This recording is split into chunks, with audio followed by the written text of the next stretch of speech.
We talk a lot on the channel about the eye contact, the body language, and the tonality that conveys charisma. But behind all of those things, there are mindsets. And the mindsets are so critical because when you have them in line, all of a sudden you don't really have to think about the eye contact that much. It just happens. And your body flows naturally, and your tonality is on point. So, in this video, what I want to do is cover these 6 most important mindsets that will make you magnetic. And this is a topic that I've covered before, but today I am very happy because we have the help of After School to animate this and make it much more interesting, updating it for 2018. And those mindsets are, starting with number 1, no matter what, I will be okay. In my opinion, this is the most fundamental mindset to charisma because so many people live their life wrapped in this sort of mental loop of what if questions, right? What if I speak up and my boss doesn't like my idea? What if I ask this girl on a date and she says no? Or what if I lean in for a kiss and even worse, she ducks away, right? What if I were to ask this person to go just as a friend out to coffee and they said I was busy that day? All of these sorts of things stop people from acting, from speaking up, from expressing who they really are. Now, in the social context, what you need to realize is that the repercussions for even the worst case scenario of every single one of these are not so bad. You recover from these. If your boss doesn't like the idea, fine, move on. If a girl doesn't want to go on a date with you, probably better that you know rather than spending 6 months trying to figure out which signal she's sending that indicates that she does. So when you can get that mindset that no matter what, I will be okay. And I apply this to the social field. I don't necessarily mean that you need to extend this to jumping out of 40-story buildings, but socially, no matter what happens, you will be okay. That enables you to act with a sort of freedom that most people never ever experience. And that means that you can risk social things in terms of cracking jokes, expressing ideas, asking people, expressing how you feel. That means that you can risk that more than other people. And when other people see that you seem to have this immunity to social pressure, that you're expressing who you are more, they will naturally gravitate towards you because that is a strength that most of us really, really want to have in ourselves. The most fundamental piece, no matter what happens, you will be okay. If you ever find yourself stuck, not knowing if you should speak up, come back to this belief. It is so critical.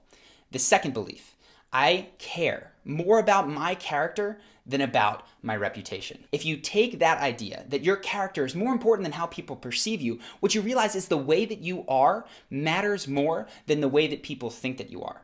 So many people spend their lives trying to manage the opinions of other people, right? Will they think this if I do that? What happens if I do this? Even if I say the truth, they're still not going to believe me, right? When you focus on just doing the right thing, worrying about your own character, and then letting people form opinions about you, what happens is people see that you're not overly invested in controlling how they feel, which makes them go, wait a second, if they don't care so much about how I feel, I can trust them to be genuine.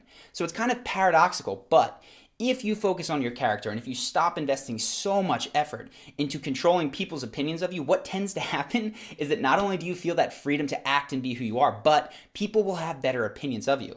It sounds crazy, but it is absolutely true. The third belief, and in my opinion, this is the one that is the least emphasized and needs to be talked about much, much more. And that belief is that you have impeccable honesty and impeccable integrity.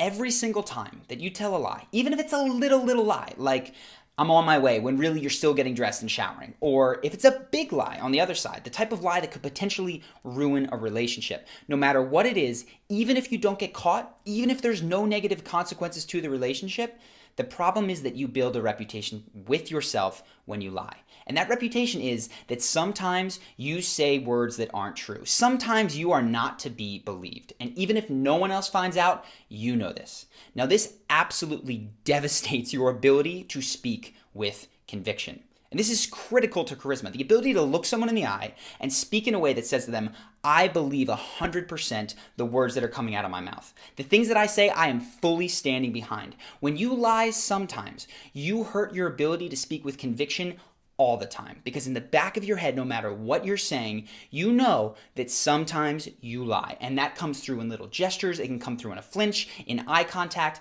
in a little waver of the voice. Whatever it is, that is going to break through. So my recommendation to you, if you identify as someone, which is likely that sometimes lies, is to cut that shit out today. And the truth is, there's going to be a penalty to pay, right? If you've started building a life that is predicated on a handful of convenient lies that might have seemed worth it at the time, walking them back and exposing the truth can hurt. My advice when I get questions about this, 90 to 99% of the time, is to do it anyway? Are there situations around the periphery where it is just not worth it, where somebody's on their deathbed and you don't need to tell them that you don't believe in God because they do believe in God? Sure, there are times that fall under that circumstance, but for 99% of those situations where you're not sure, should I tell the truth, shouldn't I? The answer, even if it's damaging to that relationship, is yes. Because if you don't tell the truth, you are crushing your own self-esteem, you are crushing your ability to speak with conviction and to form genuine relationships in your life. So that is a huge, huge belief, and it requires action. The fourth belief is that you do not need to convince any individual of any particular belief, action, anything. You don't need to convince anyone. And I know this sounds crazy coming from this channel, because if you've seen some of our other videos, we talk about how to be more persuasive, how to get people to want to do the things that you might like them to do. So how do those two things square together? The idea behind those persuasive videos, how to be more persuasive, is that what you're learning how to do is to make your asks more persuasive, is to increase the odds that someone wants to do the things that you would like them to do. But the idea is not that you repeat that cycle over and over and over again and badger someone trying to make them do the things. You never need anyone to do anything. You are simply asking them. Now, where people run into trouble is when they have relationships in their life that they feel like they absolutely need to get someone to work a certain way. They need the boss to feel a certain way. They need a boyfriend or girlfriend to behave a certain way, or a particular boy or girl to like them back so they can date. They need a family member to change their behavior.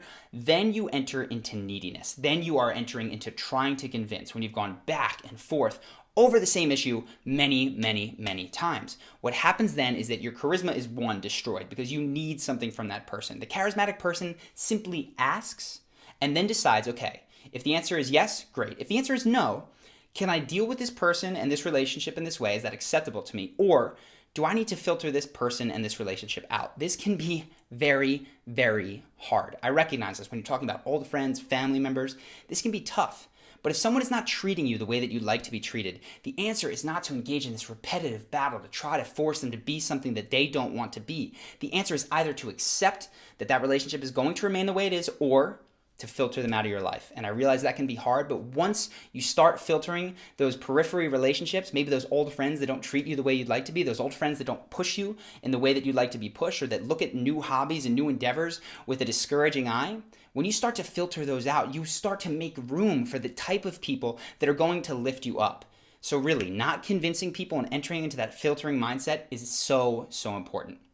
The fifth mindset for charisma is that charisma and you need to start communicating your purpose more proactively. I know that a lot of people spend a lot of their lives engaged in small talk, right? And people ask you what you do, where you're from, and you wind up with the same rote answer, telling them job title, this, that, yeah, it's great, oh, we went on vacation, blah, blah, blah. Charismatic people have a purpose that they are fired up by, and while they're not going to shove it down your throat, when it comes up in conversation, what you do, they are willing, they are eager, they will tell you what their purpose is. And I realized this, I remember I was watching an episode of The Buried Life, which if you don't know it, these four guys who had this really long bucket list, and they would go through the bucket list doing these amazing things, play basketball with Obama, right? And then they'd help other people do items on their bucket list. And one of the ways that they got to actually play basketball with Obama is by walking around the streets of Washington, D.C. and just telling people, hey, we've got this list. On this list is we want to play basketball with Obama. Can you help us? And before they knew it, within days, they were in senator's office. They were making calls to Obama. Long story short, months later, Obama sees the TV show on MTV, invites them in, and they get that dream, right? This incredible thing happens, but only because they've repeatedly put it out there. This isn't the secret. This isn't the universe hearing. This is other human beings hearing, being inspired by that message, being inspired by that desire, and then helping them. So make sure to put your purpose out there into the world. The sixth mindset is that you need to start going first. Go there first. Be the first person to extend praise in a group of people that are not very comfortable doing that. Be the first person in a new group of strangers who cracks a joke. Be the first one in a new group who is talking, who shares something vulnerable. Right? When you are the person who is leading the group towards areas where you can connect more, whether that means being fun, extending praise, being vulnerable, all of those things signify leadership to other people. They signify bravery because you're doing that thing that other people are nervous to do. And when you do that, you naturally are going to become the type of person that other people want to be around. And what you've found, I'm sure in your own life, is that you'll be in a group of people, it'll be very solemn, one person will crack a joke. And then somebody else feels comfortable, they'll crack a joke. And all of a sudden, the whole group dynamic has shifted.